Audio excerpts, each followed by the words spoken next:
Devotion ki jai.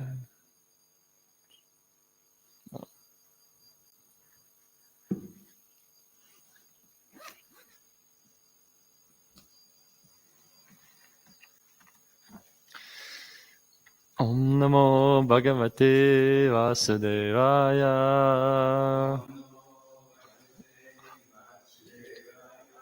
Om Namo Bhagavate Vasudevaya.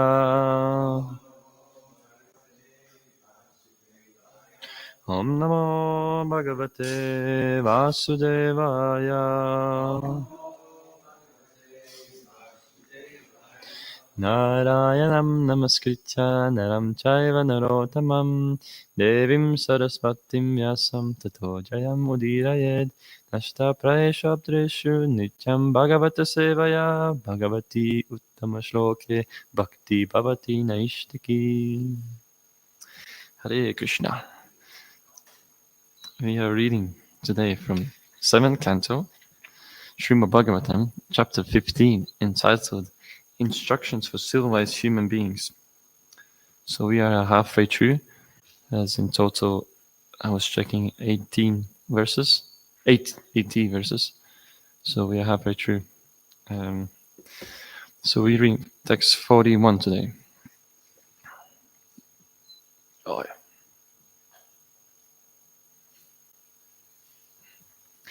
Ahu Shariram Ratam Indriyani Ahu Shari Aho Shariram Ratam Indriyani Aho Shariram Indriyani Hayan Abhishun Mana Indriyesham Hayan Abhishun Mana Indriyesham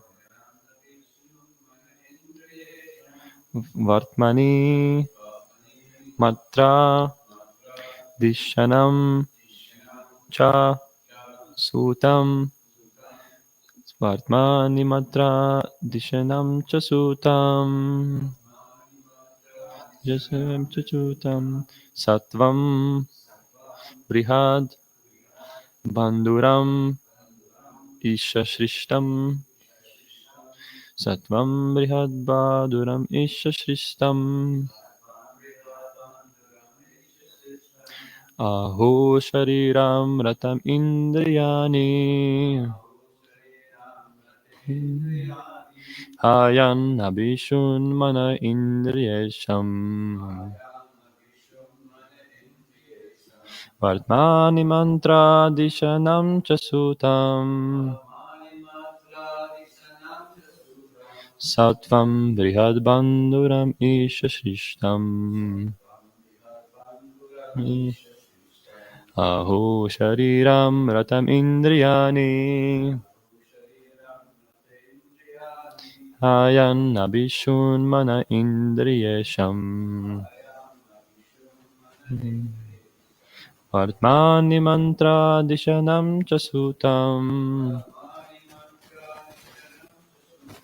Sattvam Brihad Bandhuram Ishashrishtam Aho Shariram Rataram Vindriyani Aho Hayan Abhishun Mana Indriyesham Vartmani Matra Dishanam Chasutam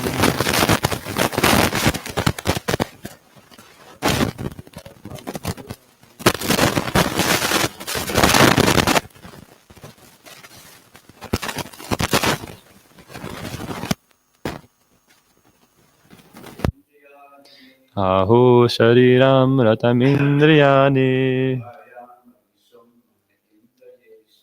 Hayan Abhishun Mana Indriyesham Vartmani Matra Dishanam Chasutam Sattvam Brihad Bandhuram Ishashrishtam Aho shariram ratamindriyani ahanabhishun mana indriyasham Atmani matra dishanachu satam Satvam brihadbandhuramishya shrishtam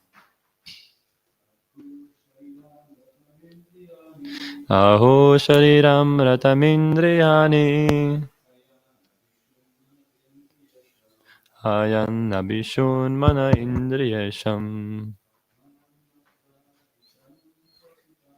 Patrani matra dishanam chasutam Satvam brihadbandhuramishya shrishtam.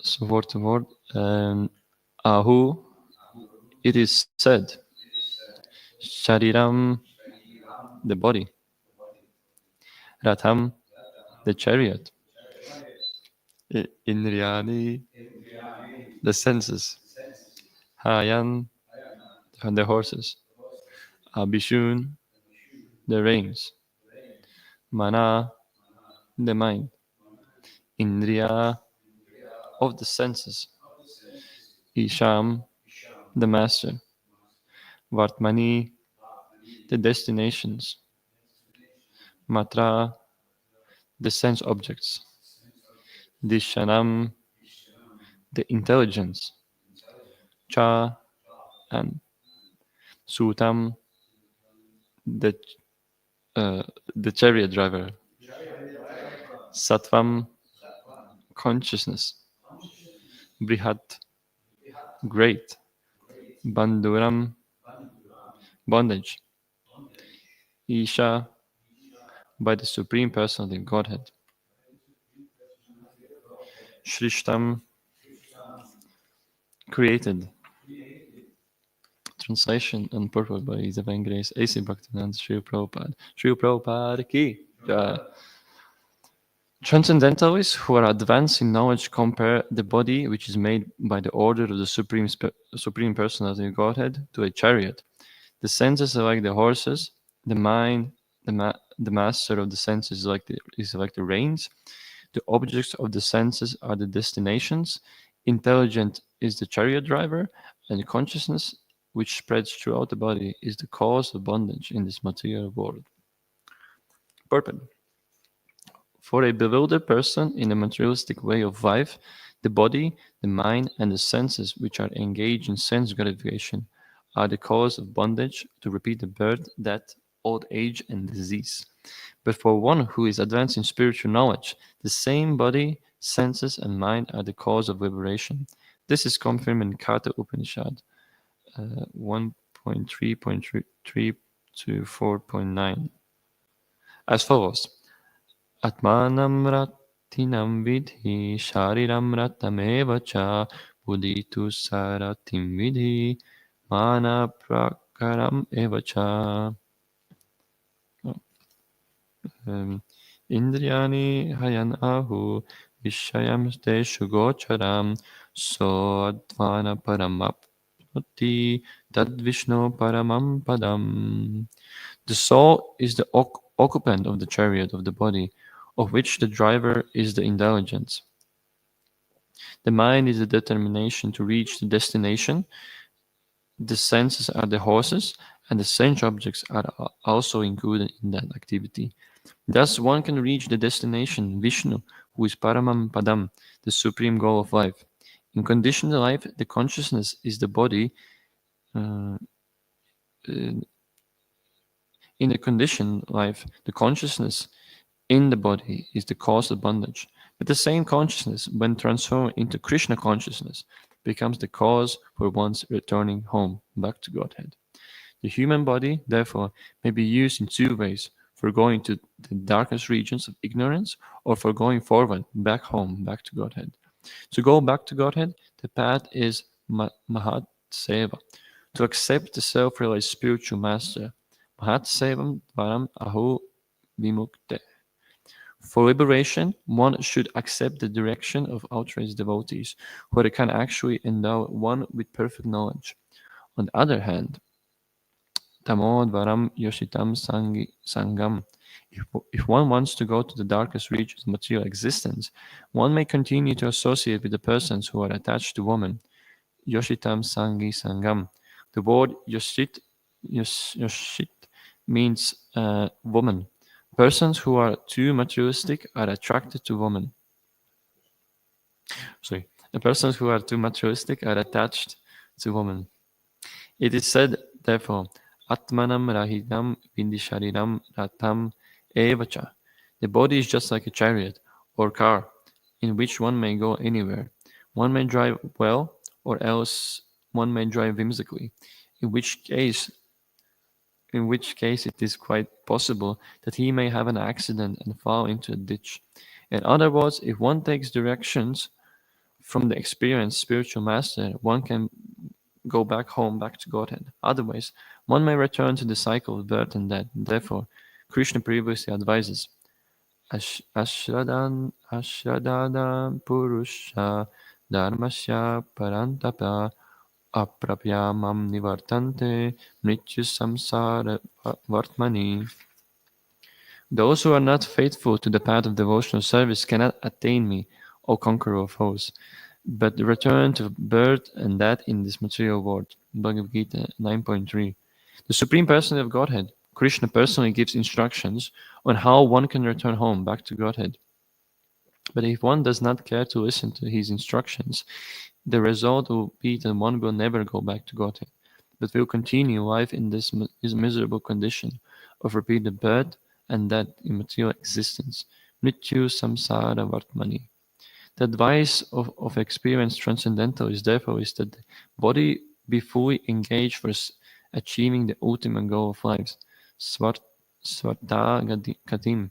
The real interest of goal of life is to return home back to Godhead. To enable one to fulfill this purpose, there are so many Vedic literatures, including Vedanta Sutra, the Upanishads, Bhagavad Gita, Mahabharata, and Ramayana. One should take lessons from these Vedic literatures and learn how to practice Nivritti Marga. The one's life will be perfect. The body is important as long as it has consciousness. Without consciousness, the body is merely a lump of matter. Therefore, to return home back to Godhead, one must change his consciousness from material consciousness to Krishna consciousness. One's consciousness is the cause of material bondage, but if this consciousness is purified by Bhakti Yoga, one can then understand the falsity of the Upadhi, his designations as Indian, American, Hindu, Muslim, Christian, and so on. Sarvapadi Nirmukti Tat Pravatne Nimalam. One must forget these designations and use this consciousness only for the service of Krishna. Therefore, if one takes advantage of Krishna consciousness movement, his life is certainly successful. Jai. Om Jnanantimirandasya Jananjana Shalakaya Chakshurumilitam Yena Tasmai Shri Guruve Namaha Shri Chaitanya Manobhishnam Stapita Yena Bhutale Swayam Rupam Kadamayam Dvati Swampadantikam Vanchakalpatrubheshta Kripa Sindhu Evacha Patitanam Pavanebhyo Vaishnavebhyo Namo Namaha. Jai Shri Krishna Chaitanya Prabhu Nityananda Shri Advaita Gadadhara Shri Vasadi Gaura Bhakta Vrinda Hare Krishna Krishna Krishna Hare Hare Hare Rama Rama Rama Hare Hare Namo Vishnupadaya Krishna Prasthaya Bhutale Srimate Bhaktivedanta Swami Niti Namine Namaste Saraswati Devi Gauravani Pacharine Nirvishesha Shunyavadi Pashyatate Shatarine. Hare Krishna. Hare Krishna. So I'm very grateful to get this opportunity thank you for Isha Prabhu to put me on the Vyasasan. I will try my best to glorify the Bhagavatam, the blessings of Sri Prabhupada and by the blessings of devotees. So I would like to start by mentioning how fortunate we are to be we get this transcendental literature, and not only that, but this transcendental literature is coming with Sri Prabhupada's purpose. So by just reading the translations, for example, for today's verse, I personally wouldn't be much able to get much out of it. But because Prabhupada is so merciful, he spends so many hours to not only just translate it, but actually trying to explain it. Because oftentimes, when we have just we only have pure Shastra without any explanation, we can make some interpretation, and usually it can be wrong because we are under four defects, right? So we are about to make mistakes. Such a natural position, and we are subject to illusion, and we have propensity to cheat, and our senses are imperfect. So by just ourselves, it will be very difficult to draw like right conclusions. So I will come back to this point, as it's gonna come back again as we go on. So we have this nice coincidence that we just had a Rath Yatra in Edinburgh, and then we're talking about chariot here today as well. So, but so in the verse, it's nicely explained this chariot analogy, where this body is like a vehicle, right? And interesting enough, that I found interesting myself is that so in the translation, it is said that so the transcendentalists who are advanced in knowledge compare the body, which is made by the order of the supreme personality of Godhead, to a chariot. So I find it interesting the part that which is made by the order of the supreme personality of Godhead.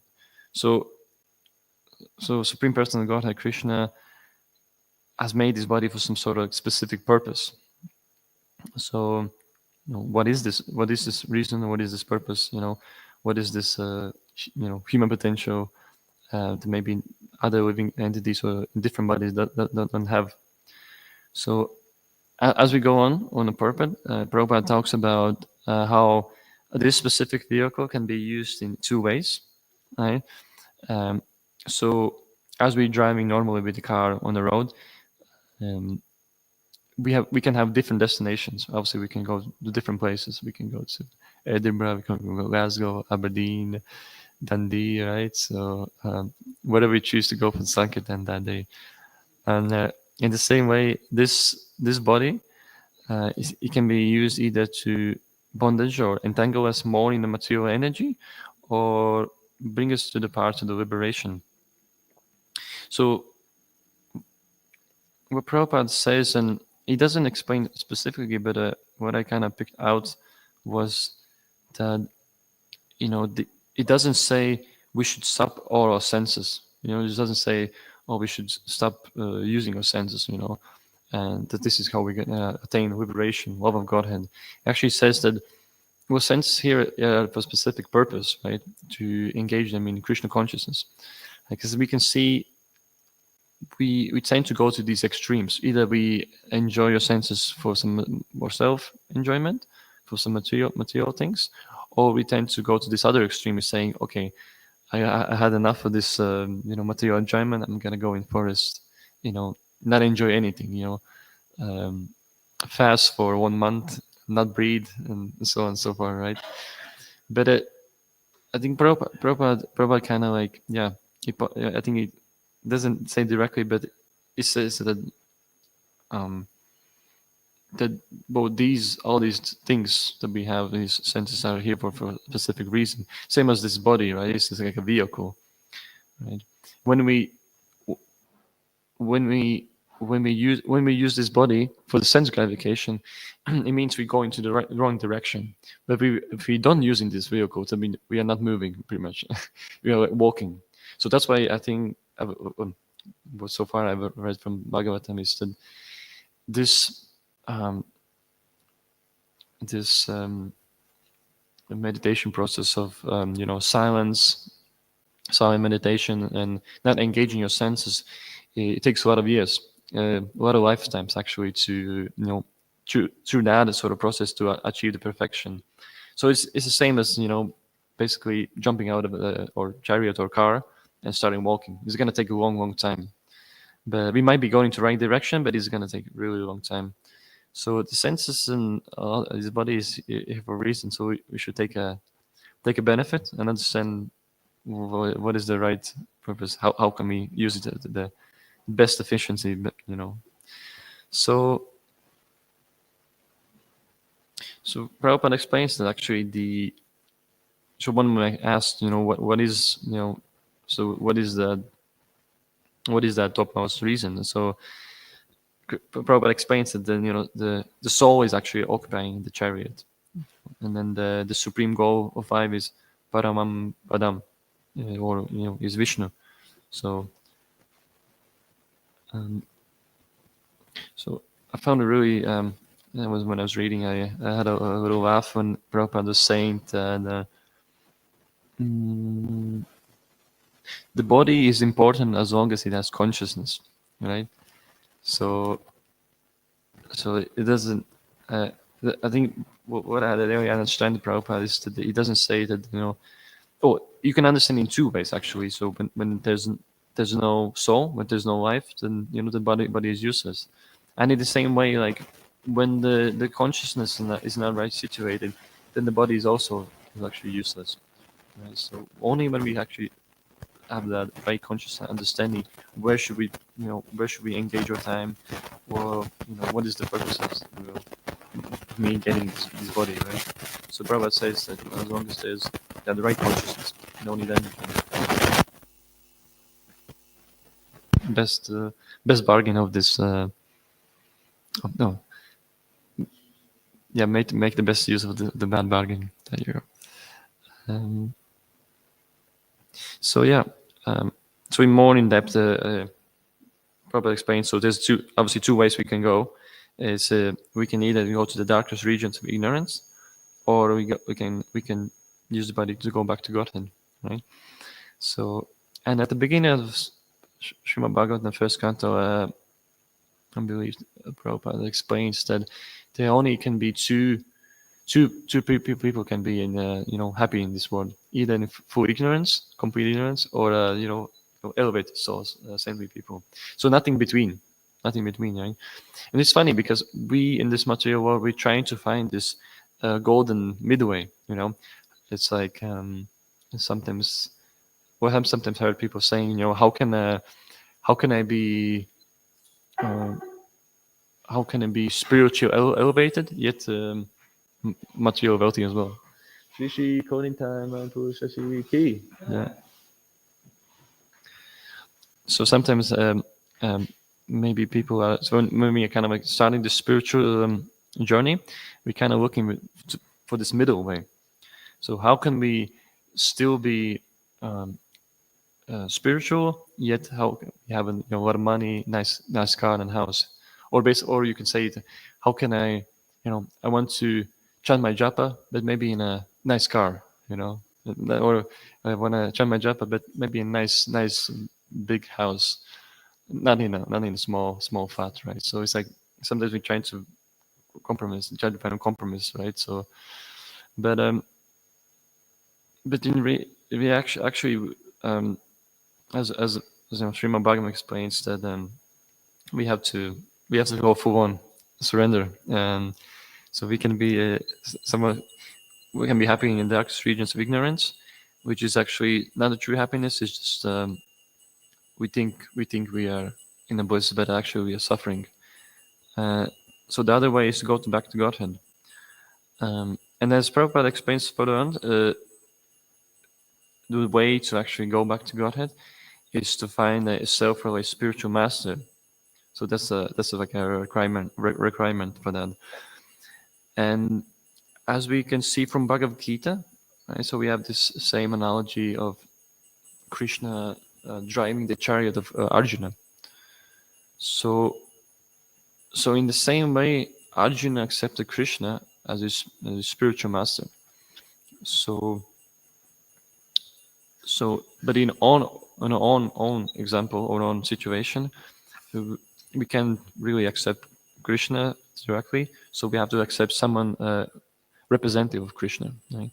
And well, as it said, that representative of Krishna and Krishna self is actually, is none different actually. So, and I was reading just from one of the books from Vyasa Puja for Prabhupada, and I think it was Sachinanda Swami. He was quoting Gaur Govinda Maharaj, and Gaur Govinda Maharaj saying that we shouldn't go directly to Krishna, because Krishna would say, "Well, I don't have I cannot give my love to you, because the sadhu or the devotee has it, so he is distributing love of Krishna freely. So you should approach him. So he has that reservoir for love of Krishna. I don't have it. That's what we're saying. So we have to approach spiritual master. And we have to also understand who's bona fide to be a spiritual master. So Arjuna accepted Krishna, and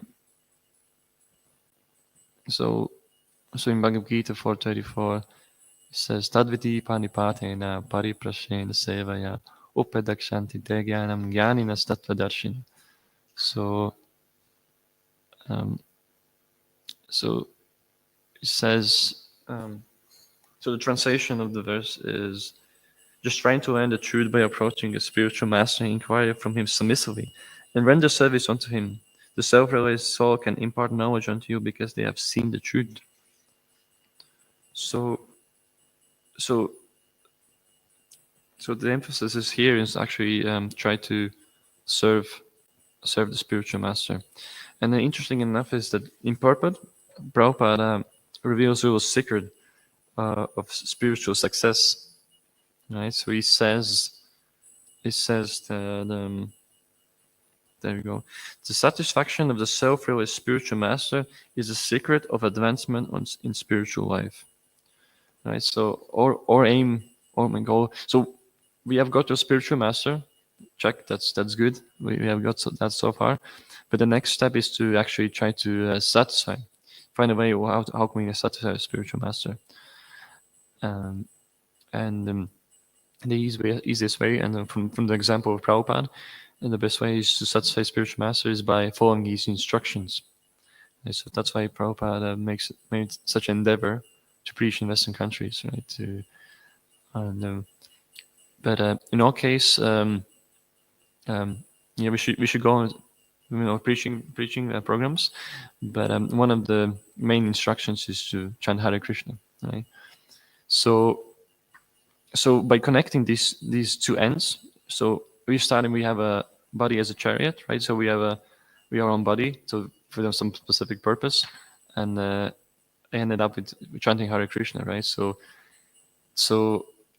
Krishna has made this body for us to chant the holy name, because not other. Well, there's examples that other living entities such as dogs, they also trying to chant. I've seen some videos. They also trying to chant, but human body specifically is made for chanting and actually inquire about these things. What's my purpose in life? So yeah, so should we? So we should just get absorbed in chanting, because this is the purpose of human life.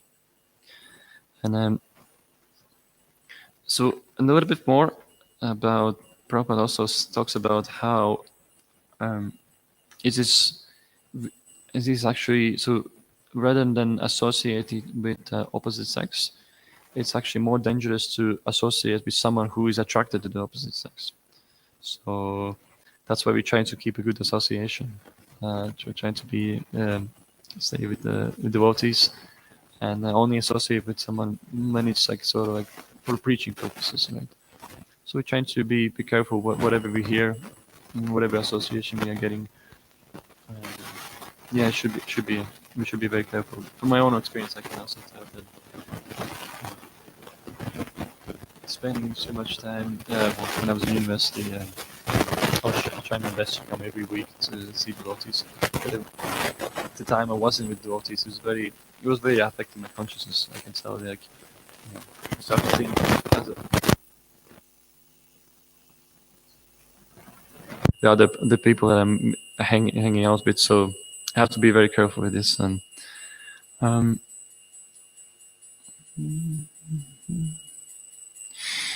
so another explanation why we actually have to take the spiritual teacher is because, as I said, we are actually under 4 defects, right? We make mistakes, we are subjected to illusion, we have a propensity to cheat, and our senses are imperfect. So someone might be saying, I don't need spiritual master. I know where I'm going. I know, you know, I know where to go. I can take care of my own life. But as Prabhupada's saying is that actually that would be like a drunk person driving a car. It's about to crash, right? So we need. It's like we don't have a license to drive, but someone like a spiritual teacher or like Krishna, like they have a license. They know how to deliver us. But ourselves, we can't really do much. Well, we should put a lot of endeavor, but ultimately we also need uh, gurus and Krishna's mercy to achieve the ultimate goal. Um, yeah. So. Um, so there's another aspect. There's a lot of aspects in the chariot analogy, and there's this thing about intelligence. So one of the things are we different from animals is that we have this intelligence that we can actually start asking uh, these questions of, like, who we are, what are we supposed to do here, and and so if you don't use your intelligence, then it's the same way. It's basically compared to the drunk person driving a car. So if you just don't use our intelligence, then naturally we're going to be under these 4 defects, and we're going to make mistake. So we need someone who already has made it there, who already who can show the path. So and then Srila Prabhupada ends up by saying that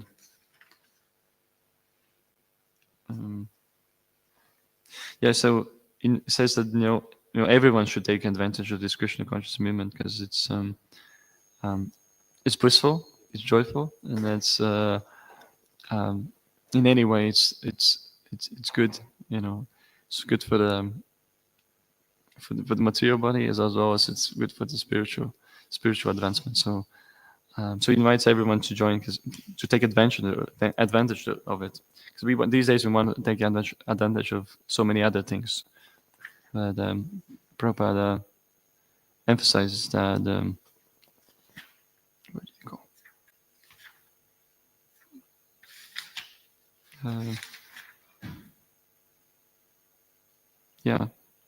So Prabhupada says one must forget all these designations of I'm Indian, I'm American, I'm Hindu, I'm this and that, because oftentimes this is what we see on the street. You say, I'm a Christian, I'm okay. No, I don't want to hear. But this is just a designation. And I remember one Muslim couple was they were friendly, but they were just inquiring about what is that, what we do, right? So and the end he was asking, so how do you identify yourself? And I was like, as a servant. So it took me a second because I was about to say something else, but then I was like, well, I'm just trying to be a servant. And this is actually the constitutional position as a servant rather than, American, Hindu, Muslim, this and that. We just, because for the internet, for, as we be, so for the soul, there's this things that don't change, we always servants. We might be in previous life, we might be practicing something else, or maybe in a different body. So these are just like a temporary designations, but this quality of the soul is to always be a servant. And we take we take shelter and we serve different things in these days. So in order to make be happy all the time and actually attain true fulfillment is to serve Krishna. So that's why Prabhupada is emphasizing that everyone should take advantage of this movement, because so ultimately will make everyone happy. And yeah, that's it. Maybe if there's some any reflections, comments, questions. Thank you, Prabhu. There's some questions and some comments, so one reflection. But I don't have so much time for the questions, so I'll just make the reflection. He was talking about the middle path, I guess. We hear about this middle path. I think there's something in Buddhism, right? Who knows? I've heard this. They talk about this middle path.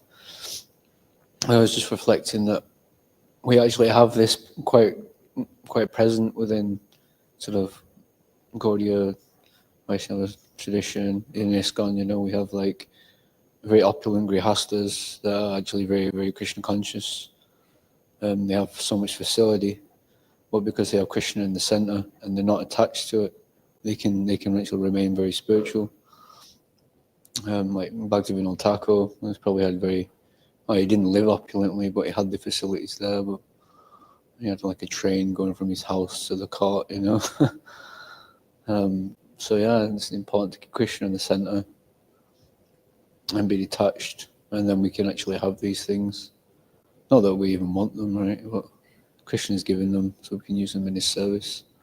It's the only way to be on the middle path, right? Because we're here in the material world, and we're still trying to be spiritual. Jai. Thank you. It's like we depending on our karma situation, the place we are born in, we may get a lot of opulence, a lot of wealth, but when we have that right consciousness, then it's like then we can use it for the right purpose. And it's like I think there was Chanaka Pandit was saying this, that we should see others' property as a trash on the street, something like that, right? So, and whatever we have, we just use it for the right purpose. So we shouldn't, if we don't have these things, right, then we should try not make it too much big endeavor, because ultimately the goal is to revive this sense of being a servant.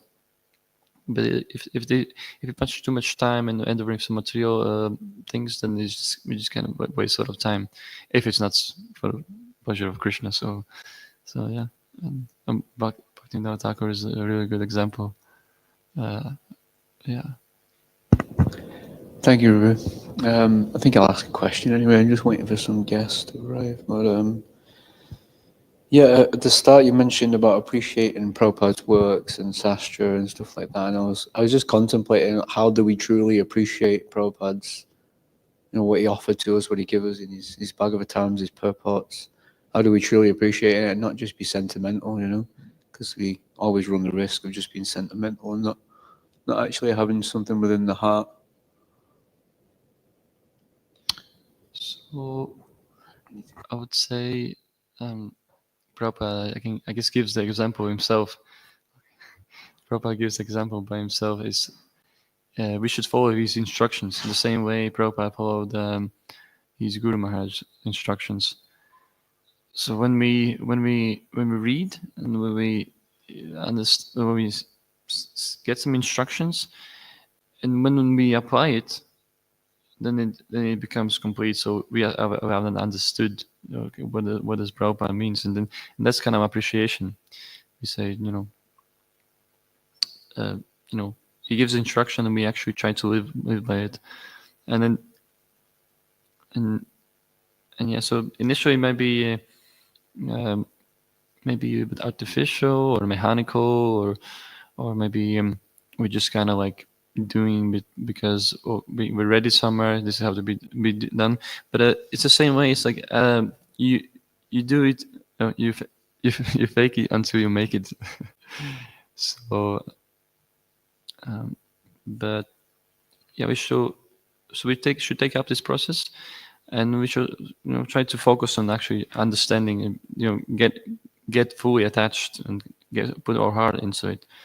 Because if you're not putting our heart into it, it's just going to be another religion where we just do something because we do something, or we don't know why we do something because our family did it. And we should put our heart completely, and it's a gradual process. It doesn't come in one day. So, any questions? Yes. Go on.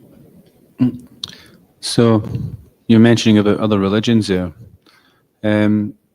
We often come across people on the street. We mentioned Buddhists, Christians, Muslims. So these people, they often come and ask us questions. And we are supposed to be respectful and everything. Is it the case that all religion has value? Is Krishna still communicating to people through their own traditions? Should we try and give them knowledge, or should we be just leaving them to what they're doing? So Prabhupada himself, it was never saying that, that Christianity or any other religion is bad. It's just so one should understand what are these religious principles. Sometimes we can be maybe too extreme, saying that it's assuming or jumping to different conclusions. The Prabhupada says that we should understand what are these religious principles that actually are connecting all these practices. It's one of the things when we gradually start to practice spiritual life, we should start to sense a change in the heart. Become more humble, more kind of understanding, and see that actually everyone's suffering here. So why can't we just help each other, right? So, and Krishna also says in Bhagavad Gita that whatever's endeavor you made on this spiritual path, it's never lost. So, maybe some different groups of practitioners, they maybe have different mood how approaching God. So naturally, just kind of going to the spiritual advancement. But at some point, if they are genuine, or they really trying to truly practice it, then naturally they come conclusion actually that there's supreme personality. I want to know how does it look like, what does it does. Because sometimes we can see on the street it says Jesus loves you, right? And it's like, that's great, but how can I love Jesus, right? In order to love a person, we have to understand who he's like, how he's like, what is he like, how does he dress like, what time maybe, I don't know, he takes breakfast, things like that. You start getting a lot of detail. So, and we are so blessed that Prabhupada has given this treasure of Srimad Bhagavatam. It actually explains all these and gives so many detailed descriptions of Krishna. So it's just a matter of time. It's just a matter of time. So one day I was quite upset. Well, not really upset, but I was struggling on the street, and I think I opened Bhagavad Gita, and I think it was verse 11. It was verse 11:33. 23, and it says, Krishna speaks to Arjuna, therefore get up, prepare to fight and win glory. Conquer your enemies and enjoy fortune kingdom. They are already put to death by my arrangement, and you Sabyasachi, can be but an instrument in the fight. So yeah, we just do our best. Not to attach to the results. Understand that actually Krishna already has some plan. We just want to be part of that plan, and so becoming instruments in this whole process. So yes. Yes, Prabhu, thank you very much. It's very inspirational to hear all the knowledge that you've got, and how wonderfully you explain these things. I was particularly enjoying your going more in depth into the chariot, and explaining about this sort of thing. And so it reminds me the reins are the mind, the horses are the senses, and the driver is intelligence. And so the passenger is, who is the passenger? The soul? Or is it Krishna? Now, isn't the intelligence meant to take direction from the super soul or from Krishna, rather than being led by the reins themselves and being dragged about?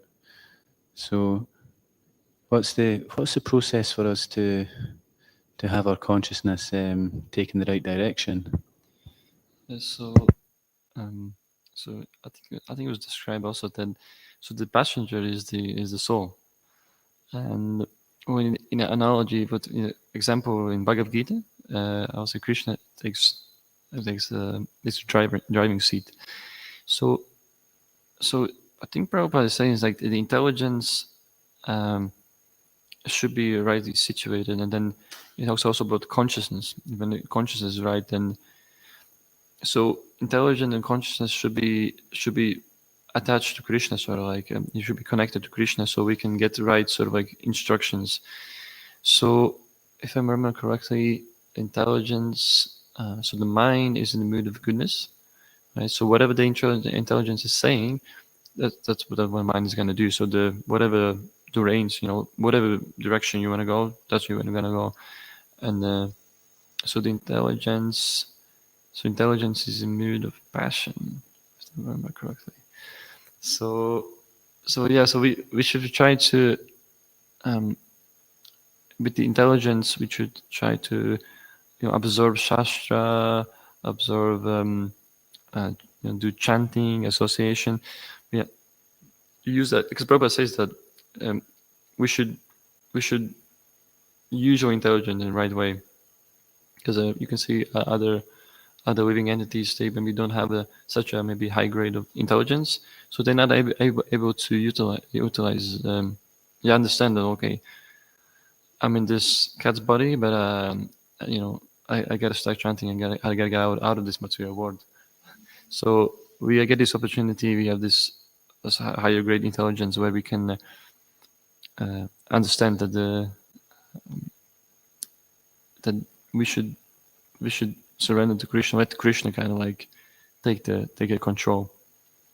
And so going from material consciousness to Krishna consciousness. So sort of the intelligence should be kind of connected to Krishna. That's the way I understood. And and it's saying that actually the purpose is the translation itself, saying that the consciousness is the cause of bondage.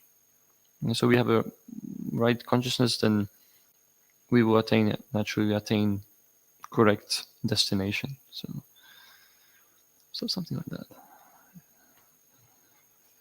Any more? Or okay, Jai. Gantraj Srimad Bhagavatam ki Jai. Srila Prabhupada ki Jai. Gaur Premanandi Hari Bol. His Grace Reinis Prabhu ki Jai. Gaur Premanandi